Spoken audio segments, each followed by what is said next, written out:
কোটা বিরোধী আন্দোলন যে যুবক ছেলেগুলো করেছে ওরা মুজাহিদ, ওদের বিরোধিতা যারা করেছে ওরা সন্ত্রাস।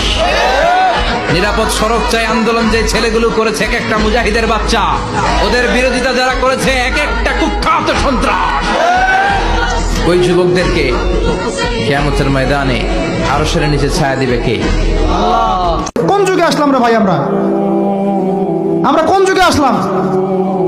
আল্লাহ রাব্বুল আলামিন আমাদের সবাইকে হেদায়েত দান করেন, অন্যায়ের প্রতিবাদ করার তৌফিক দান করেন। বিশ্বাস করেন ভাই, ফেরাউন টিকতে পারে নাই, নমরুদ টিকতে পারে নাই, আদ জাতি টিকতে পারে নাই, সামুদ টিকতে পারে নাই, নূহের কওম টিকতে পারে নাই, কওমে লূত টিকতে পারে নাই, কওমে মাদিয়ান টিকতে পারে নাই, আসহাবুল আইকা টিকতে পারে নাই,